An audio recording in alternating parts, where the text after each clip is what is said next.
Welcome back, listeners, to another episode of The New Standard.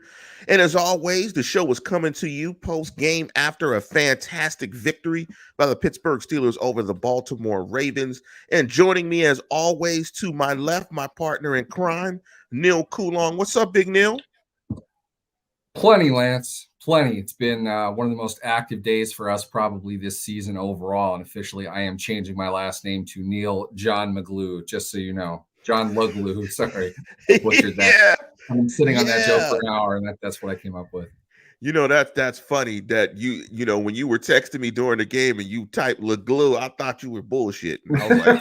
I was like, nah, that's not the guy's name. LeGlue? I'm not Hell even sure no. what I would. I'm not even sure what I have to be under the influence of to come up with the name LeGlue. It's just Like fantastic. Sounds like a LeGlue? cartoon. Like the glue? I But was like, what the hell? that kid balled out today. He did a damn good job in the fourth quarter in particular. They were calling his number. They were going his way. It was great. This was a very interesting game. And we're going to talk to Mark Tobin's comment because I think Tony Dungy, I caught a little bit of the Sunday night NBC highlights, and Tony Dungy gave a little bit of clarification on Mark Tobin's point. Harbaugh's arrogance got the best of him and why Harbaugh did the 2-point conversion. But before we jump into that, I want to give a shout out to show sponsor Mem Seed Company. Big up to Mem Seed Company. Make sure you go and do a search online for Mem Seed Company, selling awesome, some awesome tutorial packages and mentoring packages for this Christmas season. Also, if you want to subscribe to the show, make sure you do a search for The New Standard and Lance Williams and or Neil Coulon. You can find us on YouTube. Give us a like and a subscribe. And also, the show is available on all podcast platforms: Google, Spotify, Apple Pod, any podcast feeder. If you do a search for The New Standard and Steelers, you will find the program. Let's jump into that right off the top of this program before we get into this. And Mark Tobin said Harbaugh's arrogance got the best of him.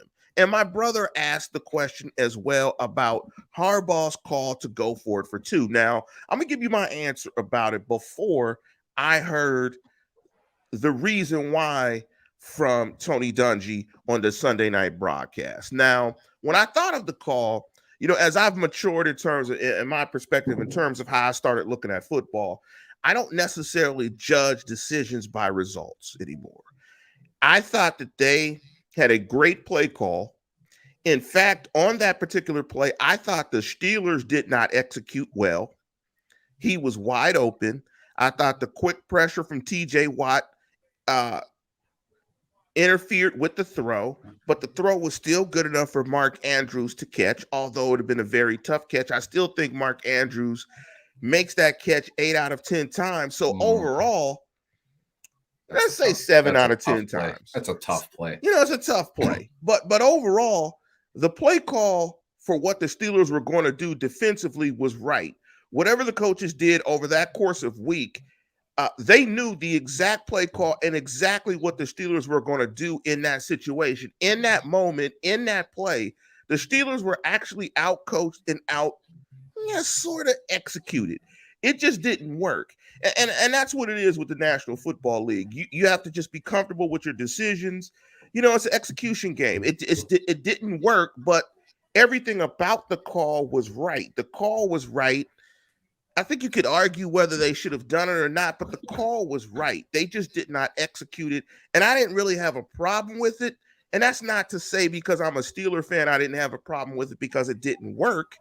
But I didn't find myself really being opposed to it. My brother kind of took the opposite. Kick it, you go to overtime. You play, you do it that way. You be conservative. You go to overtime, so on and so forth. You see what happens in the overtime. I just think I didn't have a problem with what Harbaugh did. I think it speaks to Harbaugh's personality. But I want to get your answer to my thoughts or to the play call. Should he have gone for it? And then I'll give you the reason why it was explained why he did go for it. Okay, that's good. I didn't hear it. And, whatever Tony Dungy says is fine. But to me, one, I want to acknowledge the point that Super Steelers made I can understand why Harbaugh went for it with his corners being injured. I think that's something that didn't really come That through in the that broadcast. that was the reason. Okay, sorry, then I apologize, but It's Super Steelers. Shame that's on you. that's an excellent reason. I can totally understand why you would want to do that, but at the same time, the decision was made because Lamar Jackson's on the field. I've said this for years. You get a guy like that in your offense, you have the ability to convert at an abnormally high rate in short yardage situations because he is a weapon on the edge. I tweeted right before the play, they're going to want to get Lamar outside or some type of quick flare pass because he's dangerous and you have to cover him in all gaps. That loosens things up, especially in short areas. He has to make a short throw. It's not about, I want to describe the throw. I'm hearing this from too many people. The throw in that situation has to be flat. It has to be on a line. You can't get that up in the air or that's six the other way. You have great athletes who are very close to the ball. If it's short, you're still able to utilize the element of surprise, which is what that play really is doing. And you're getting it to a big guy who can quickly turn his shoulders and have to basically dive forward 2 yards at any point along 13 yards of space. If Andrews catches that ball and squares, a semi-truck isn't going to stop him from getting into the end zone. That's what the play was designed for. Everything worked except the throw. Lamar could not lob that over the 6'5" jumping, highly athletic TJ Watt. He didn't have time to do his little sidearm thing that everybody gushes over all the time. He had to throw that as flat as he could, as close to Watt's arm as possible to be able to deliver it at the space that Andrew needs to catch the ball. He lofts that. Edmonds, or not Edmonds, whoever was on the outside, Edmonds was underneath. Whoever's on the outside can make a pick at that at the pylon. If he's throwing it flat and short where he's supposed to, it's all about accuracy. Watt screwed that up. Yes, Watt absolutely. did just enough to alter the throw. Frankly, Lamar Jackson has made that throw in NFL games probably 100 times in his career, probably 10 million times in his life. He can make that throw very often. That's why you go for it. In my opinion, it was the smart move. And exactly to your point, what you led off with, this is what I would have started with as well. Results-based thinking is stupid in the NFL. Well, this obviously this didn't work because it didn't work out right. It's the wrong play call. No, it was the right play call. I guarantee you, even Lamar Jackson, who enjoys blaming other people for things, would have told you he needs to make that throw. The throw was there. The opportunity was there. He could have done it. It didn't happen for him this time. That's really all it came down to. I don't think he played all that great of a game. I wouldn't put everything on him for that, but they went for it because he's a hell of a player and he can make that throw in his sleep. The irony to what you're saying is, I bet dollars to a donut that the defensive staff on the Steelers side of the ball is upset about that particular play and that the execution and where they should have been wasn't up to snuff. They'll such probably a hard play to defend. Yeah, and it's such a hard play to defend, but they'll probably grade each guy.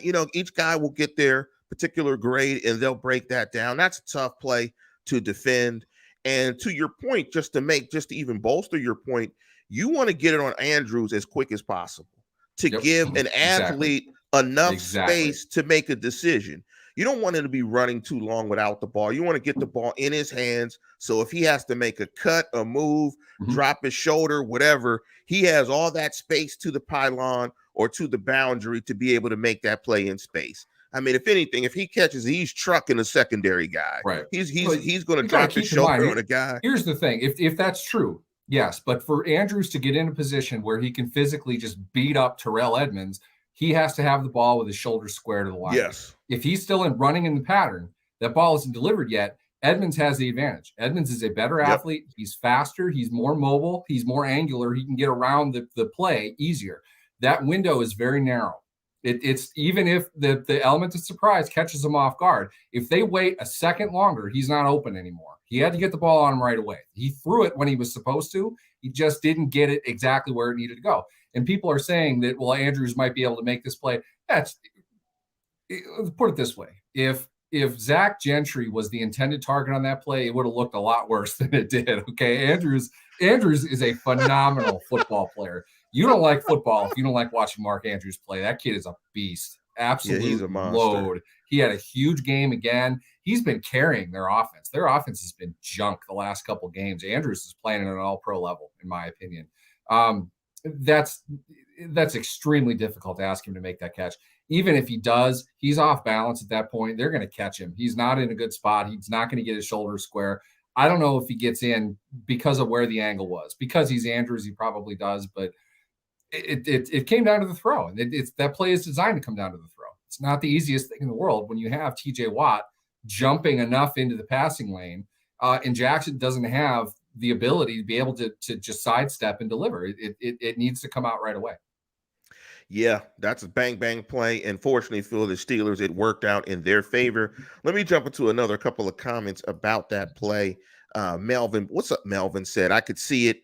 The old saying, go for the win on the road and the tie at home. Double H chimed in. Yes, I agree. Ravens would have been torched in overtime by Ben because of our success in the medium passing game, strangely enough. Because they don't have any cornerbacks, and they didn't have any corners. Melvin also chimed in. John LeGlue was going to have to get on the field at that point. Yes, TJ rushed Lamar's throw, made him have to throw it from a different arm angle and sooner than he wanted to throw it. I think that's absolutely right, and that disrupted the play. But before we go into some of the numbers on the game, my overall observation in watching both teams is both teams aren't very good. Both teams are probably closer to being average.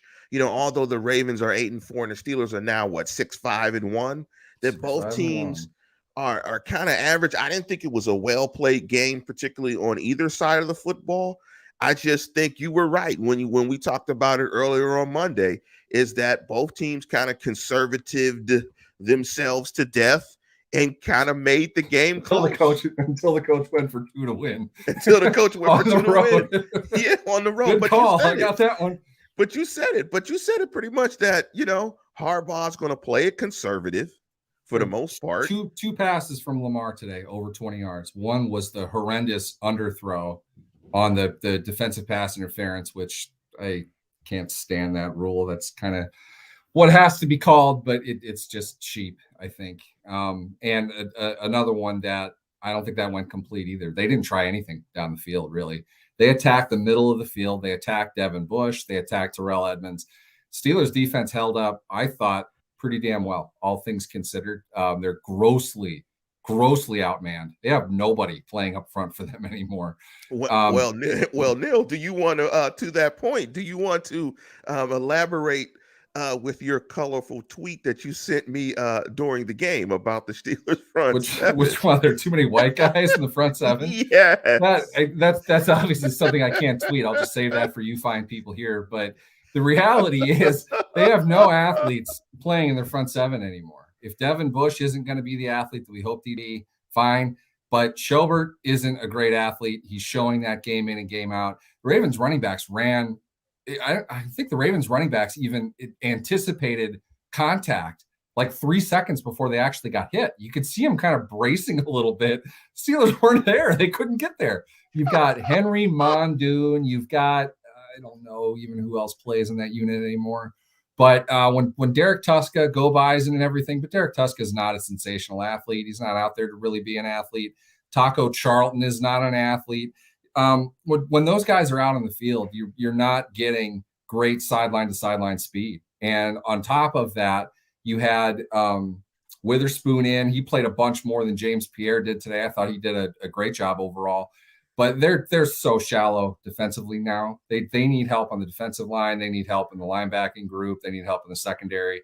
But at least their offense is super thin as well. So it's going to be a crazy offseason for them. But they're patching together these wins, Lance. I don't know how. I don't know. But phenomenal performance from them in the fourth quarter today. That's what won the game. Well, Neil, I am not going to disparage my melanin deficient brothers. I'm not going to disparage my melanin deficient brothers.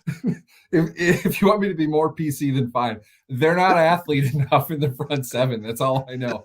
Cam Hayward is the only one who has any motor skills. It seems like he's the only guy getting to the ball from distance. He's the only one approaching. And TJ, I just mean of the linemen, really, the true linemen.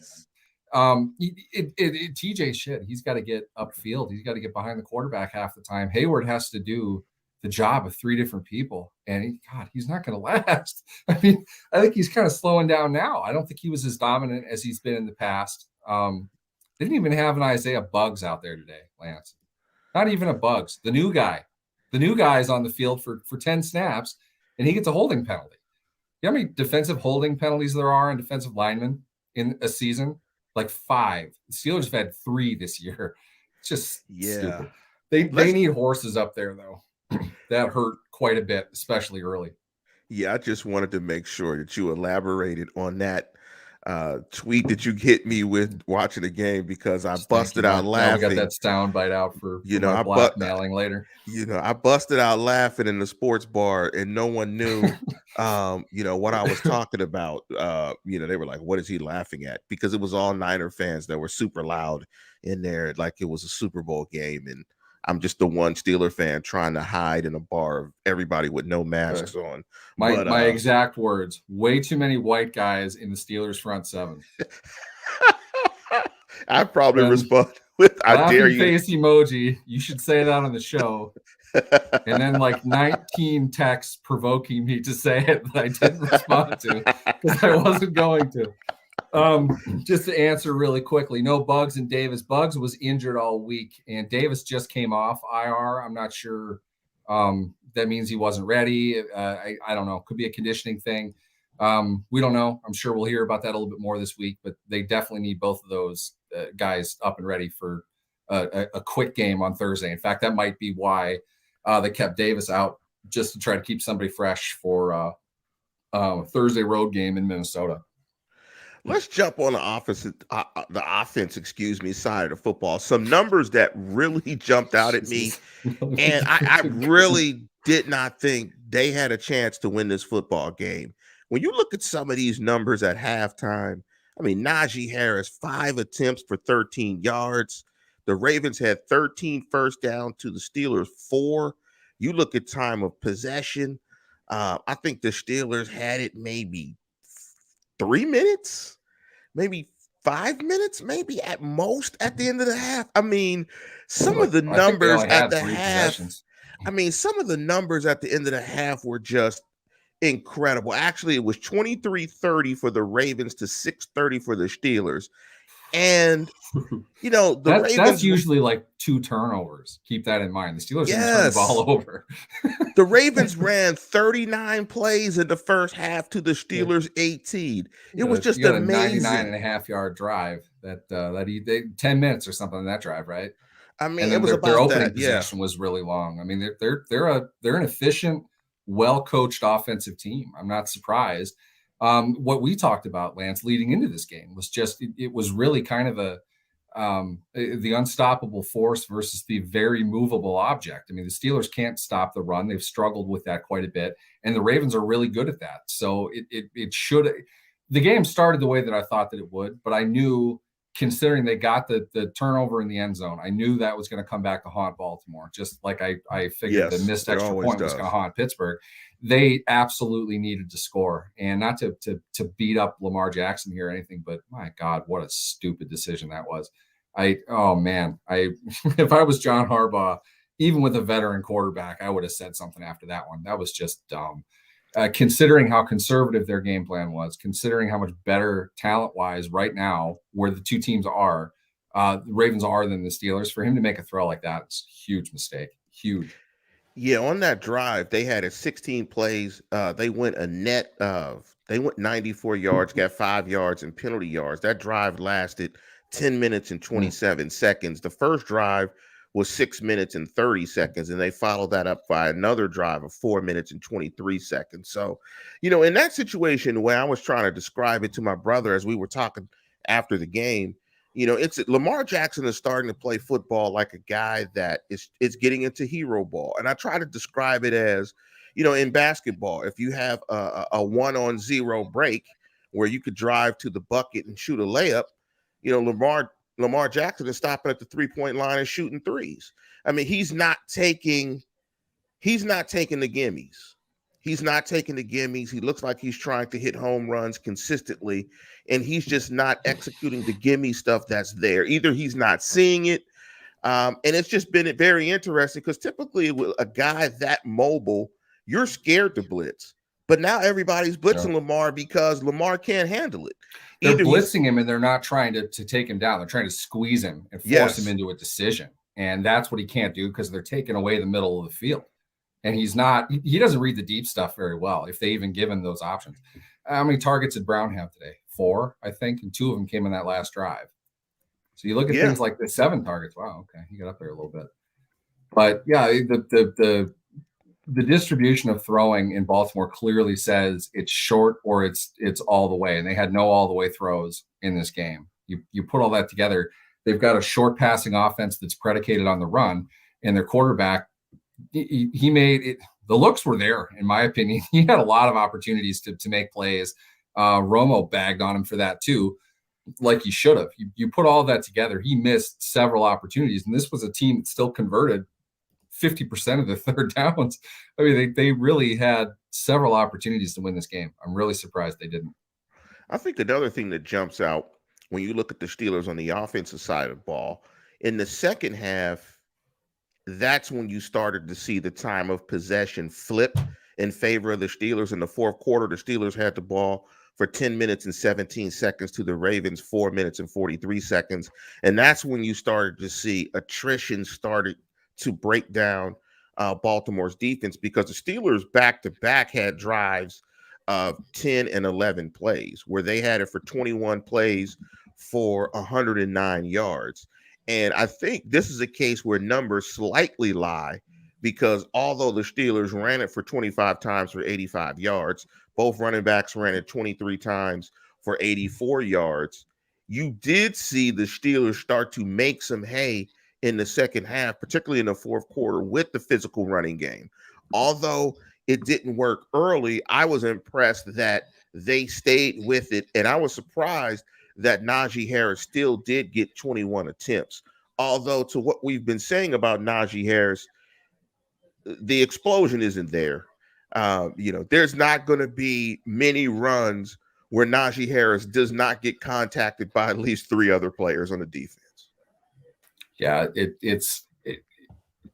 was, I think, some of the best running that they showed all season, and it took, I agree, a pretty rough performance early on, and kind of typical what we've seen up to this point. It took them a while to really get going, but in the end, it wasn't schematic. They weren't doing anything different. They were just attacking the A gap and the B gap and just putting guys on their backs. They looked to me like it was straight up man blocking.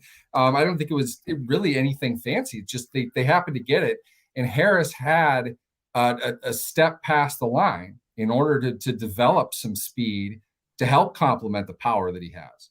That's what we have not gotten to see from him all season. He's getting hit at the line of scrimmage. They pushed back. I made a joke about this during the game. You could see the entire the electronic blue line of scrimmage on the TV screen. You could see that whole thing. Usually it's tied up with defenders. I mean, they actually won the line of scrimmage. We haven't seen them do that. It didn't happen early, but in the second half, in the fourth quarter in particular, that's what won them the game, in my opinion. They were able to push, and they took. What were the numbers in the final drive, the touchdown drive? Did Deontay score 2 or 1 today? He scored 2 touchdowns today. He scored 2 and he dropped the third. Too bad. That drive, whatever that was, they had the ball for 7 minutes, didn't they? I mean, all of a sudden it was like, yeah, wow, they had the ball. Might not get the ball back here. They had the ball for 7:18. That's another thing if we can get into, Lance. Did you notice when they came back from timeout after the 2 minute, what was it? Second and goal? Or second and short. It was 2nd and 2 maybe. When the Ravens jumped offside. That was intentional. I'm not sure if they're going to discuss it or get into it, but the Ravens did that intentionally. They wanted to get offsides to give the Steelers the first down while the clock was stopped in an effort to have it 1st and goal, I think it would have been at that point, in an effort to load up, make the Steelers, try to run the ball. If they're going to run the ball, it's going to be real tough for them to score a touchdown. Otherwise, they're going to have to put the ball in the air. So by doing that, they forced the Steelers into a situation where they're going to trade runs for timeouts. In other Right, right, words, right. we're going to make you kick the field goal, but you're going to do it with as much time on the clock left as possible. Otherwise, they could have gotten stuffed on second down, timeout, third down, timeout, kick the field goal. Ravens get the ball back with one timeout left, or maybe they stop them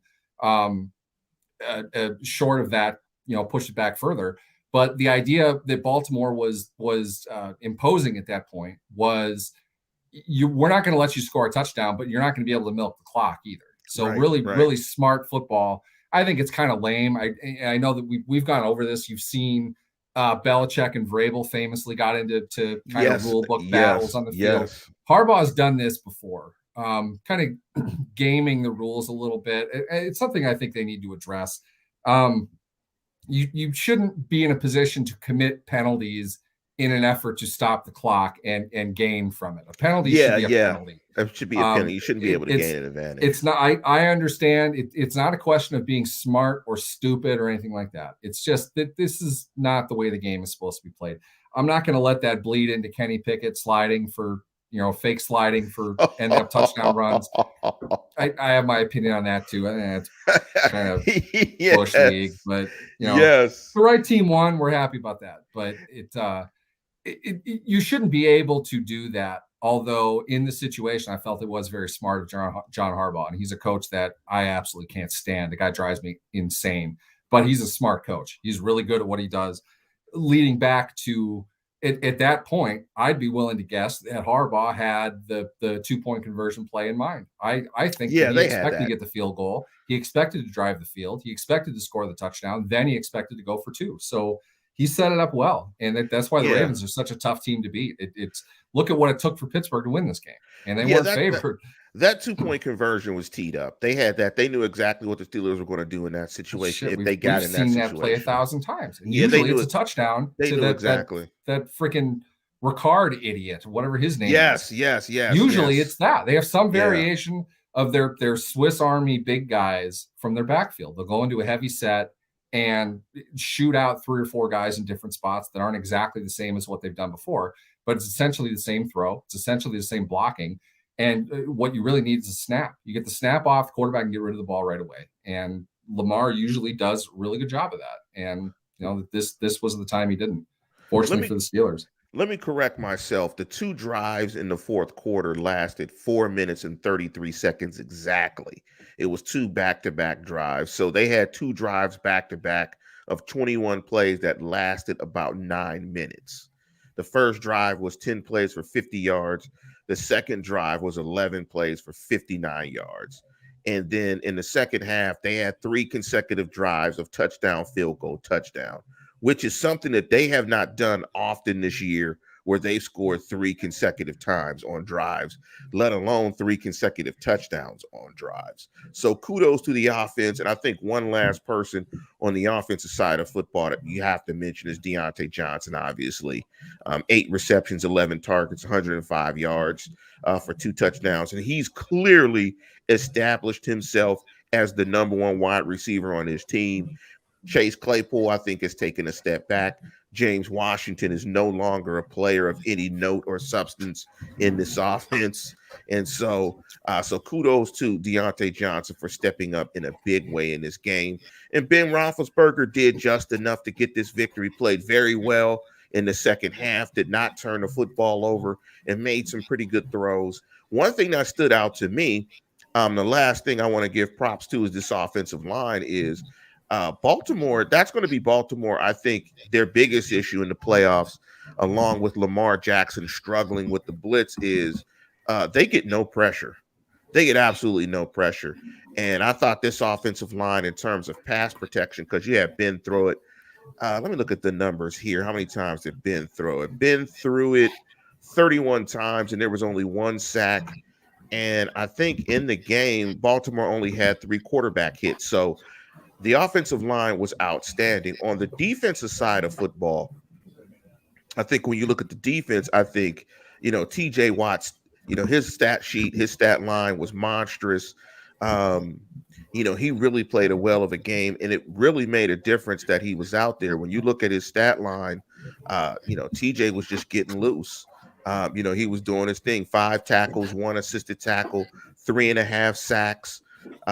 Another player that stood out, and speak to this guy because we don't mention this guy too often. I think he played his best game as a Pittsburgh Steeler. Wormley was outstanding with 2.5 sacks, multiple tackles, tackles for loss. I thought he played a fantastic game. And looking at the Ravens or the Steelers and their ability to stop the Ravens' run game, what do you think the Steelers did differently, if anything? Because I thought they did a very good job against the Ravens. Although the Ravens did run for 107, Devontae Freeman was held to 52 yards on 14 carries. They held Lamar down pretty much. What do you think the Steelers did differently in this game that they've done in the last several weeks to really neutralize the Ravens' run game? I think they won at the line of scrimmage with their front. It wasn't the linebackers attacking the A gap the way that they've done it quite a bit in the past. I thought you mentioned Wormley. I thought he did a great job.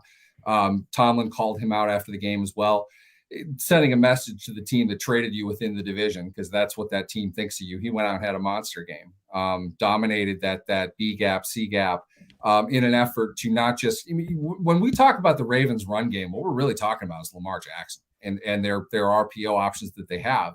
He is able to escape. He's able to run. So even if he doesn't hand the ball off, you can't necessarily think of it as a pass play. And I think that has been part of the reason why Jackson has had the success that he's had. You can't rush him the way that you rush other quarterbacks. You have to give him kind of a berth. He's going to react to what you're doing. Wormley, I felt, was very disciplined. I felt Watt was the same way coming off the other side. Extremely and they converged. They squeezed him in. That's what teams are doing. He does not throw comfortably to all areas of the field if he's on the move. I will circle to you the exact spot he's going to throw to if he's on the move. He goes to about the 5 to 7 yard out area, the flare area, pretty much every time where he's going to throw, or he's going to throw back across his body down the middle of the field. I felt they kept Minka. Well, I guess without watching it again, I can't tell you this definitively. It seemed to me Minka stayed home in the middle of the field a lot more than he has the last couple of weeks. They had him coming up a bit more, I think, recently, but they kept him down the middle to watch out for that bigger throw. And they tried to choke Jackson off in the pocket, not let him escape, but not go after him either, so he can embarrass you and escape in the A gap and go make highlights. He'll do that when he gets the opportunity. They limited him from that. At the same time, they sacked him 7 times, and they missed him probably 20. They got massive pressure in this game. Got massive pressure in the game. They really did a great job of containing him in the pocket, not giving him opportunities to make plays with his legs, but still ended up with sacks. So these are the types of games usually you have 2 sacks and a ton of pressure, and it's frustrating. I felt they did a great job against Lamar in particular, even if that kind of meant that Freeman is going to have a pretty high touch, high volume game, which he did. I think it was great that you mentioned that, because these are some numbers that we need to point out in the game. They had 7 sacks. Watt had 3.5. Wormley had 2.5. Cam Hayward had 1. There's a half sack somewhere there. There's probably a team sack. You kept texting me talking about the team sacks. So yeah, there's a half sack there for the team. But here's the other number that jumped out. They had 10 quarterback hits as well. So they hit Lamar 17 times in this game. And got him pretty good a couple times too. He took a couple hits. He doesn't usually do that. And think of it this way, you guys out there, if you have a calculator in your hand, he threw the ball 44 times. So when you're talking about 44, because the sacks count as pass plays. They don't officially count those as pass attempts in the NFL, but they are pass plays. Drives me nuts. 44 pass plays. He got hit 17 times. That's the type of number that you're not going to see often in games. And, that type of pressure is a type of pressure that the Steelers were used to getting at times. They got that type of pressure in the Buffalo game when they had Ingram and everybody was healthy. That's the type of pressure they got. But that type of pressure that you get on a quarterback like Lamar Jackson is absolutely impressive. And I'm definitely shocked that they were able to do that. But the thing that shocked me the most was just how well they played in the running game. I mean, they really limited the Ravens in their rushing attack. And typically in games, a lot of times you'll have a team has a strength or a weakness, but they don't necessarily line up strength to your weakness. And in this game, Baltimore clearly has a strength in running the football, and the Steelers have a weakness currently at stopping it. So I think that was the big number that stood out on the defensive side of football was, they limited the Ravens to 107 yards. And also all of that pressure that they generated, they played a fantastic game on the defensive side of football. But speak to this, Neil. How does it happen? And one number that stood out too is the Ravens, like you said earlier, were 8 of 16, 50% on third down.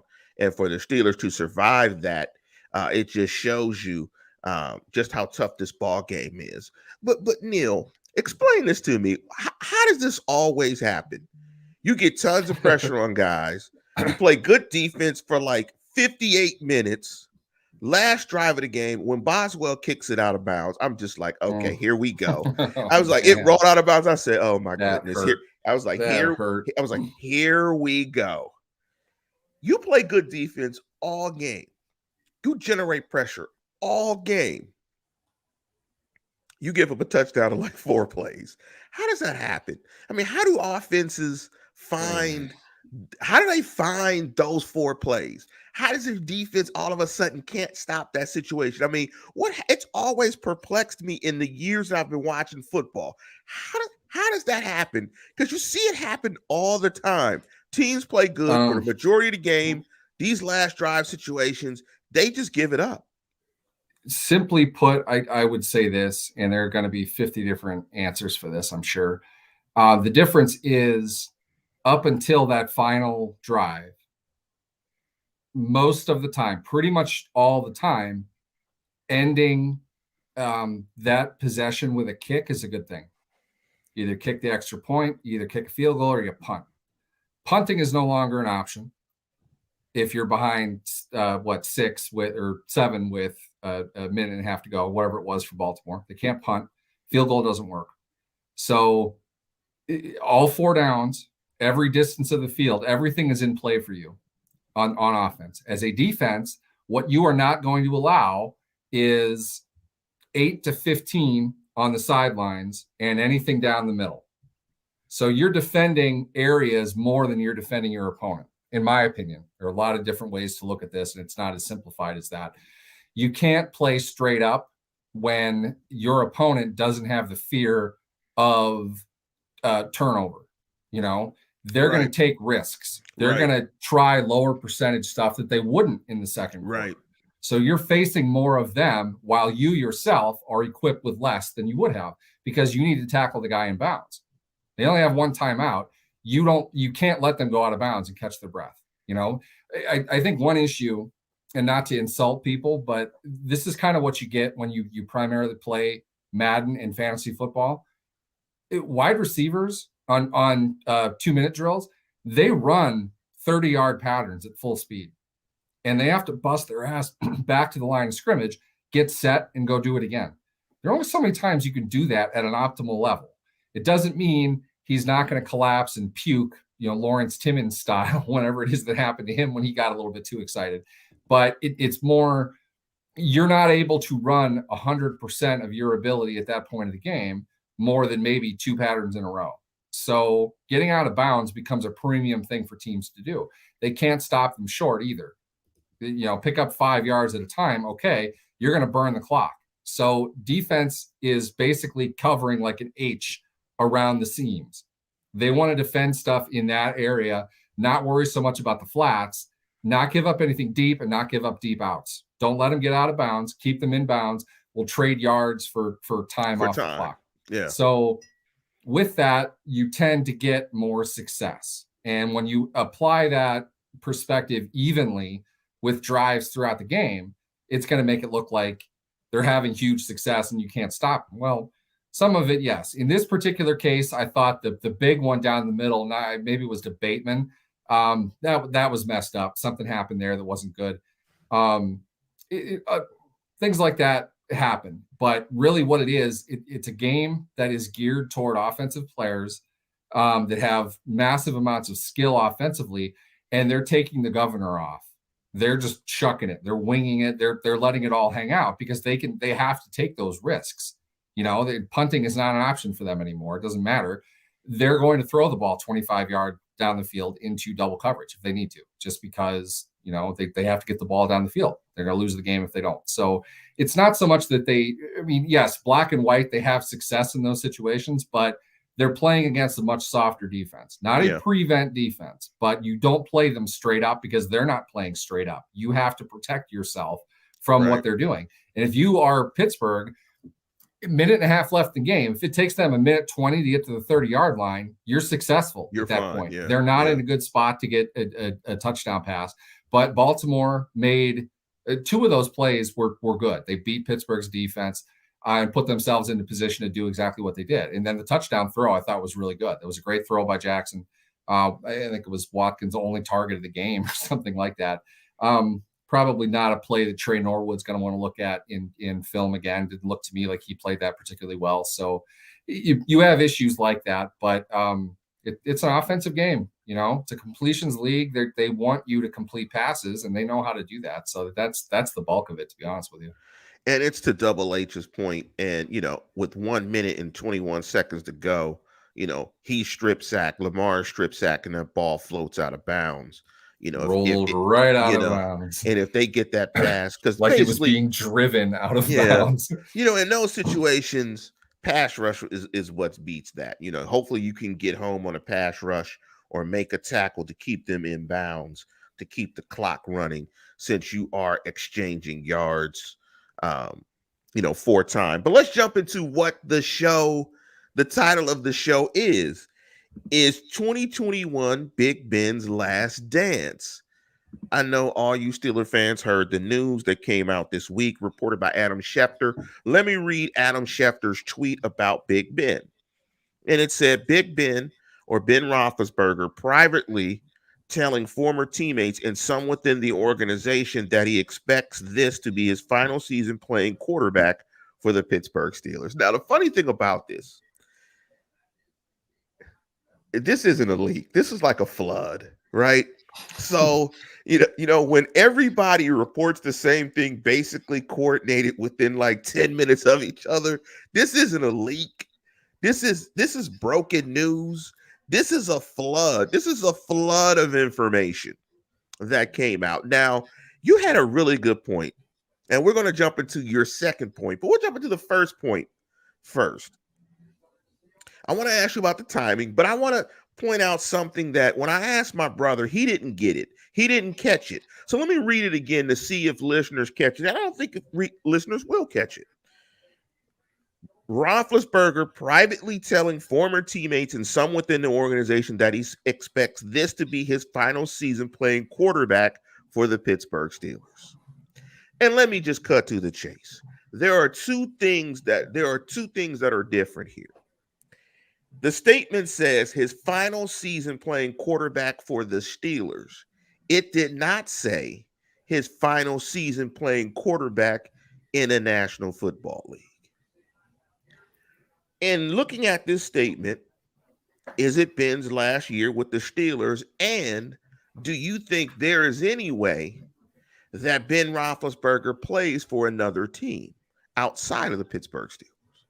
I would say this. I thought it was funny with all the kind of hidden messages that they're sending in that tweet, why they mentioned quarterback at all. What's he going to do? Switch to linebacker? I mean, yes. Of course it's a quarterback. He's going to play tight end. Yeah, that'd be fun. I'm sure that'd work out real well. But what he's saying, my opinion, I'm not reporting this. I've seen this. I've heard about how these things work. What he's saying is, and I know this from, I'm not going to say names, but I've talked to players who were with the Steelers before, and there are conversations that they do have regarding contracts, regarding a player's future, things like that, usually brought on by the agent for obvious reasons around this time of the year. It's usually in December, mid-December, somewhere in there. They talk to players about what they expect to do with that player the coming year to some degree. I don't know the structure of it. I just know that from multiple people who are not related to each other, they had a conversation with the Steelers in December about their upcoming year.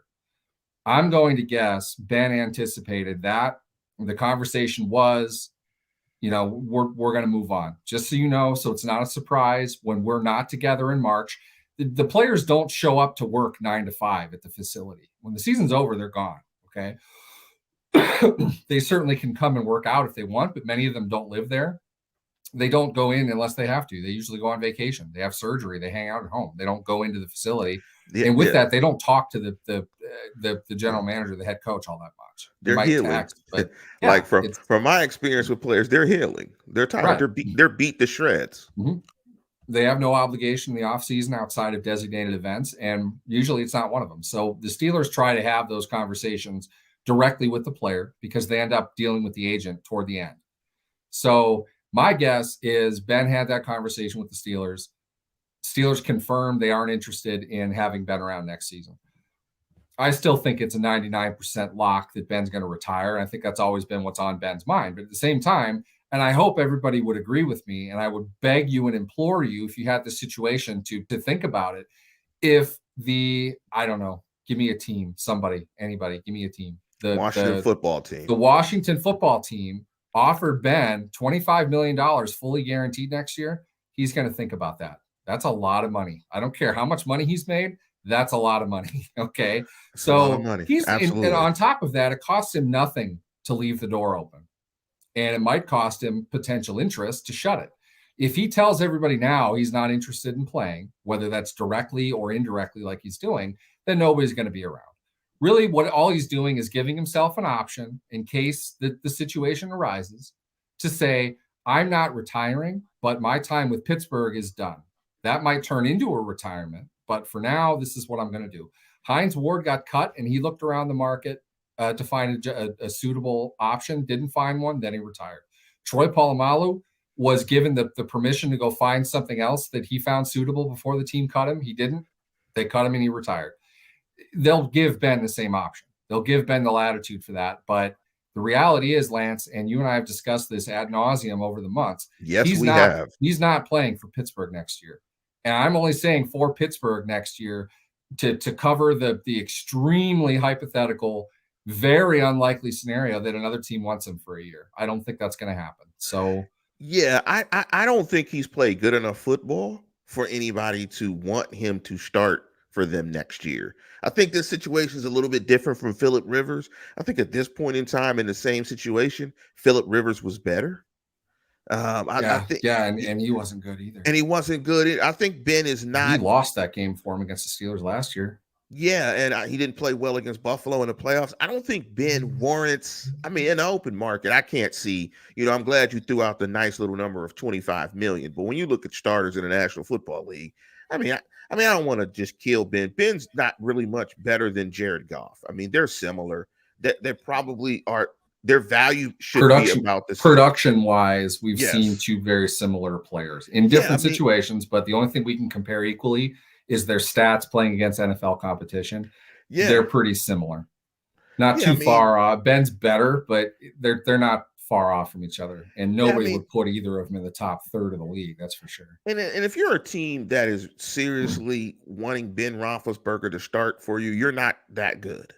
And you might as well lose with a bridge quarterback and try to find your quarterback next. So when I read this, I was like, Ben's being coy. Ben's that type of guy. Ben's savvy. Ben knows how to play this game. I mean, we've seen 18, 19 years of it. Ben is an expert in playing this media kind of song and dance. And I like the way he phrased it and worded it. He kept the door slightly cracked. And but he's at the point where he's made about $265 million. But to your point, $25 million is $25 million. It's not about what he's earned over 15 years. It's about what they're going to pay him. Yeah, I have no idea what Ben's done with his money. I just know this. Yeah. We can't say that he is worth the gross amount of every contract that he's had. 40% of that is taxed, and probably more than that even. The later parts of his career, started taxing pro athletes for performing in their stadiums. 50% probably goes to tax. You wonder why these guys are conservative. That's why they get taxed to hell. And regardless, though, it's not about that. It's just simply that if Ben feels like playing another year for $25 million, he'd like to have the option to do that. It doesn't mean that he Yeah, will, but yeah, yeah. there's no point in burning that bridge. There's no sense in doing that. Yeah, I've always tried to tell people about wealthy people. I'm not wealthy by any means, but I've known some wealthy people. And the one thing I'll tell you about wealthy people, like people that don't have a ton of money, everybody likes money. That's the commonality between wealthy people and poor Yeah. folks and people in the middle. Everybody likes money. And if somebody's going to give you some money, you're going to take some money. Now it requires him in his effort to get that money. But hey, Ben could go out and get 25 million, I'm sure, somewhere, 15, 20 million, convince a fan base that somehow, this new offense and whatever, he's going to have a new lease. He's working out more. I mean, whatever. Fans, as fans, In the we'll best believe, shape of his career. his best shape of his life. We have enough Steeler fans that will say everything that we're saying, which we've said ad nauseum, is incorrect, and Ben is going to be the quarterback next year. But the thing that made me laugh about this whole grand announcement in this rollout, because first of all, it felt like a press rollout, like it was a press junket, like they were setting Yeah. some stuff up. Probably And scheduled that 2 months ago. I'm going to segue and see, we're going to segue this into the point that you just made. But the thing that was funny there was, well, the announcement in terms of Ben Roethlisberger playing for the Steelers next year was already said and done when they gave him 4 avoidable years. Yeah, It was exactly. He's not over. even signed next year. He's not signed next year. They had I mean, ample opportunity to sign him in 2 years if they were interested. They weren't. he's not signed. You can't play football without a base salary. There's some empirical evidence here. He has no base salary. The NFLPA will not let you play football without a base salary. There are minimum base salaries for people of his tenure. He does not have a base salary. So he doesn't really have a contract next year. So that this whole thing about Ben playing for the Steelers, if people were paying attention, we already knew what this was. But I want to jump into your other point though about it. And I asked you about the timing because I'm going to be honest. I've always thought Ben was a me guy. And, I thought Ben has always been a me guy. He's always been an attention guy. And he's always tried to make it about himself and kind of me guy. That's just me. That's just my opinion. I think he's a great football player. He's been great for the franchise, but I understand it. I really don't have a problem with it. I think quarterbacks and stars and superstars, there's a level of selfishness. Yeah. There's a selfishness that's necessary. Yeah, it's not a surprise. There are far worse, but yes, Ben likes the most humble thing about Ben is he really enjoys other people talking about what a team guy he is. That's what I was going to say. The most humble thing about Ben is him saying that he's humble. Him playing through injuries, all these me first things. He is very much a team guy. Okay, there's a difference. You liking attention, you sacrificing as much as Ben has for the team. Ben's not going to be able to walk in 10 years. I don't think people understand that. The guy, he can't take snaps under center because his knees don't work anymore. That's you watch him. He's obviously very uncomfortable. He can't drop back and plant on his back leg and throw. Those are all knee issues. Okay. He's given the back end of his life, the quality of living that he's going to have, physical sacrifice is going to go down quite a bit. And if the payoff of that is, hundreds of millions of dollars, along with adulation of people everywhere, and he gets used to those things, you can kind of understand where that comes from. All of this, though, I would say is not Ben. This is culture. Everybody does this now. Okay. Also, on top of this, you see this even as far down to the officials on the field nowadays. Coaches, quarterbacks, all these guys can make comparable money in the booth when they stop playing. So floating the idea that they're going to be available sets up opportunities for them beyond football. They want to be able to get in line because, football season ends. You got a new budget coming up, all of that. They want to be a part of those discussions if they're interested. Let me stop you there. So let me read what you texted me about. Yeah, I was just trying to dig for it. About the timing. Let's set this up, and I think you hit this right. And I asked, why does he say it now? I think very astutely you pointed out. Day before a Ravens game, tons of attention. Ravens Steelers, probably the best publicized rivalry in football. 5 games left. Victory lap. Plenty of time Oh, to hit news cycles before the holidays. Ding ding. it's also big, by the way. And time to get a national sit down interview. Mhm. And guess what's coming up? The Thursday game that we're going to talk briefly The about prime against time the game. prime time game against the Minnesota Vikings, where he can sit down with Collinsworth and do a spot that's It's going to be showed on that it's broadcast. Fox, isn't it? Doesn't Fox Oh, is do it all Fox? Thursday night I don't know. now? They rotated it earlier in the season. Yeah, I'm they just looking show it it up on now. five different. Somebody jump into the comments on this if you happen to know. The Steelers don't have another primetime game this year Whether beyond it's this one, right? whether and so that lends Outside to of what they you're got the Browns. saying. So they got the Browns game. The Browns game's on Monday night on January 3rd. And so So there you I go. think your points are brilliant. I think it all lines up. He has people on his team to think about stuff Yeah, like you just they're pointed paid to out. do this. They're paid to do exactly what Yeah. you did, and this is lined up. Whether it's Fox, whether it's ESPN, whether it's Twitter, whatever, because the NFL has monetized that Thursday game like 70 different ways. Yeah.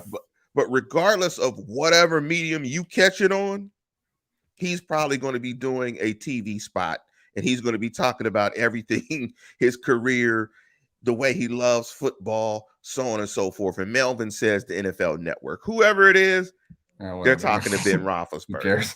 Nobody's watching it anyway.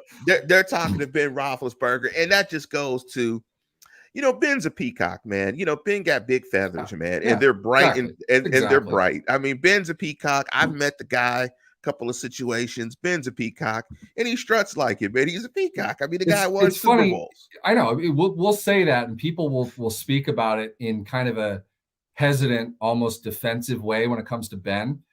If you accuse Juju of the exact same thing, people get pissed. It's like, look, they're doing the same thing. They're entertainers. Absolutely. They're people that want to be in the spotlight.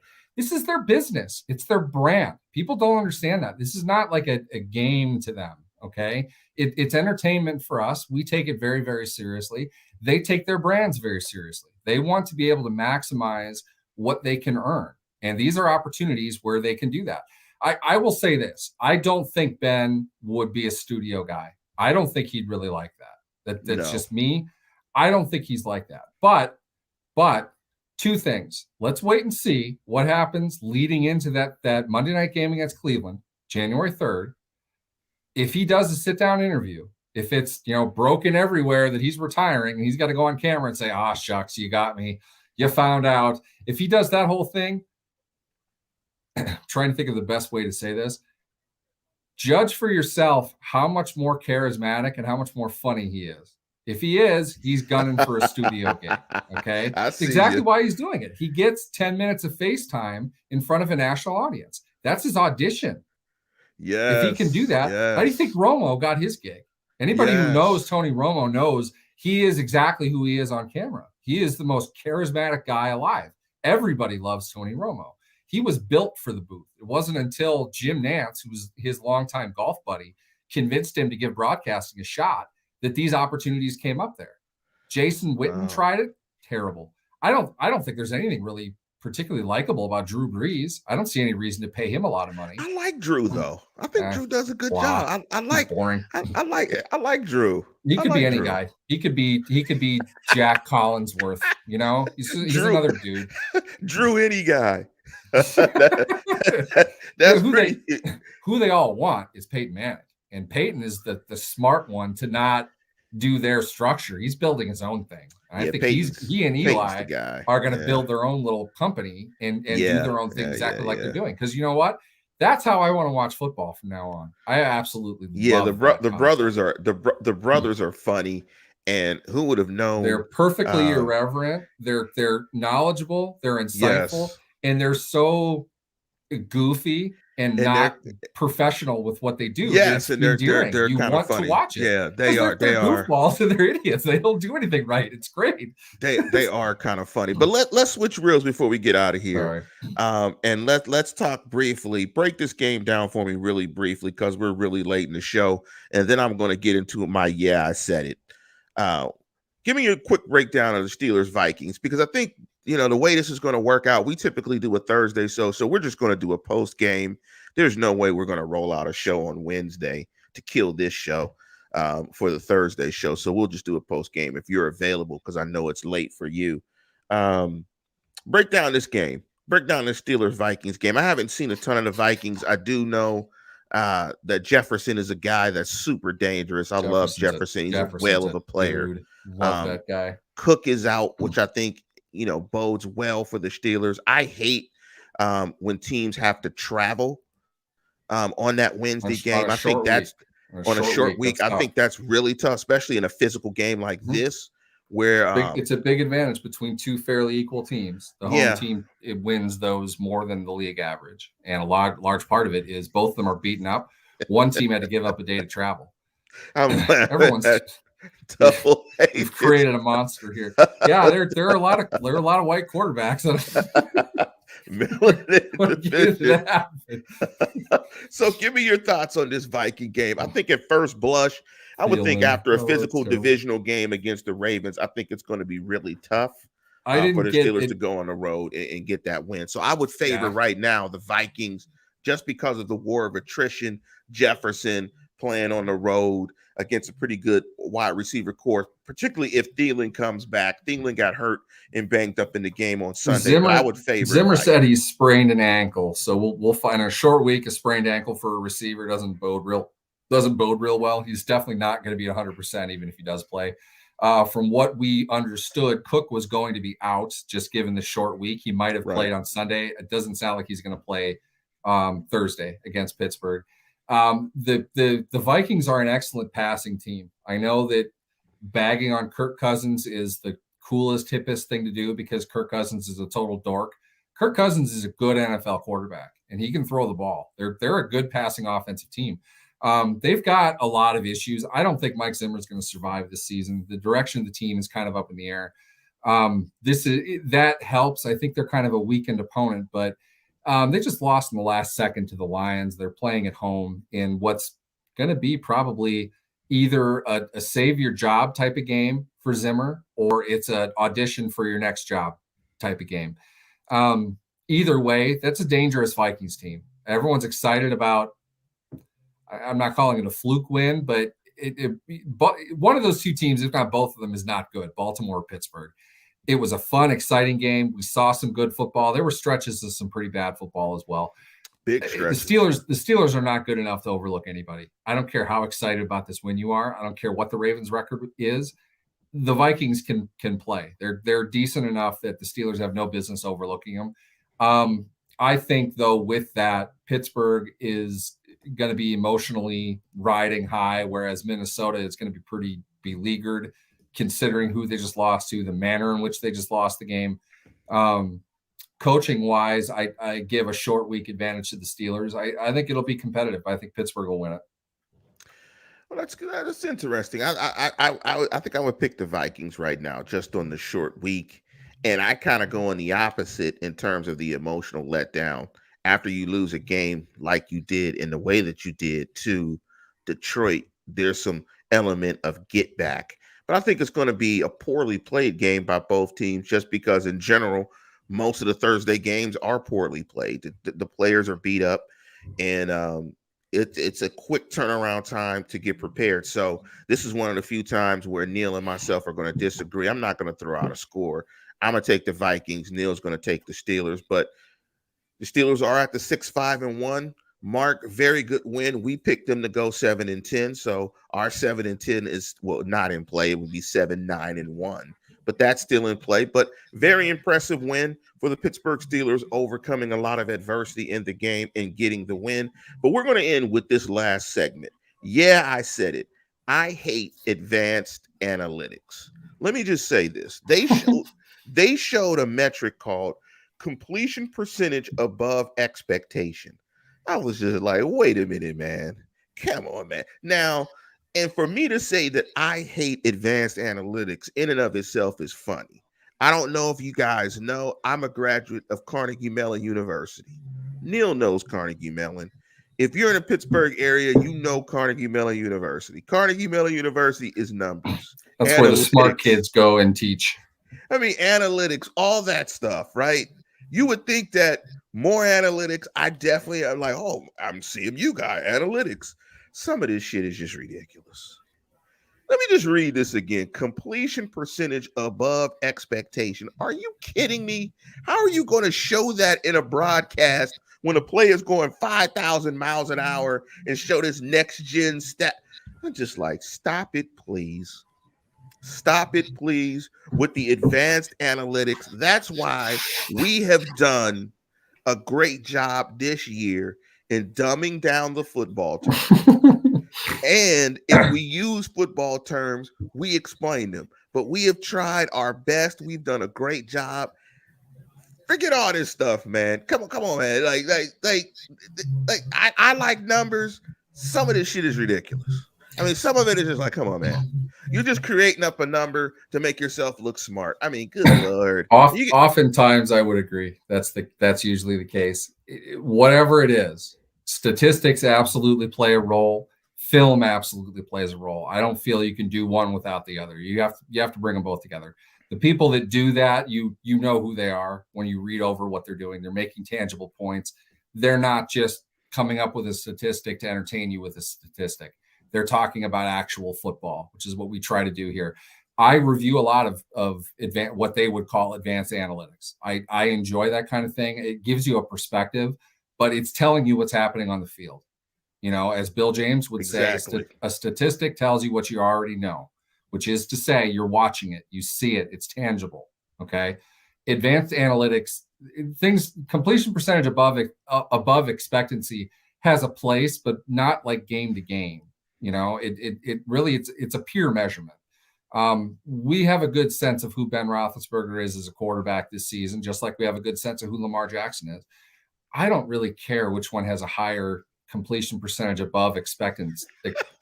That doesn't, it's not relevant to anything that we're discussing. It's, self-masturbatory. It really doesn't make any sense in the context of which we're discussing the game of football. We don't need to know. We're not comparing the two. We talk about a team. We talk about one team's ability to beat another, and we talk about how individuals fit into all of that. Some people want to do their own thing with math and get all fancy and nerdy. That's fine. But if you don't know what you're looking at on the field, it doesn't really matter. Yeah, like Melvin said, most people don't know what a five technique is. I mean, that just says it right there. But with that, we are going to conclude the program. Thank you, all of us. And Steeler Freak, before I get out of here, he said, good. I got a five technique on prom night. I guess that's why. I did not. I guess that's why Freak is in your name. That is an excellent way to end the program. And with that, we're going to conclude the show. And as always, tune in, tell a friend, and subscribe. And I hope y'all get a five technique tonight, not just on prom night. Stay safe, Steeler family. Thank you, Ollie Howard, Species 5618, for listening to the whole show. Thanks, Mel and everybody. Go Steelers 6-5-1. Don't bet your house on the Super Bowl, though. We're out of here.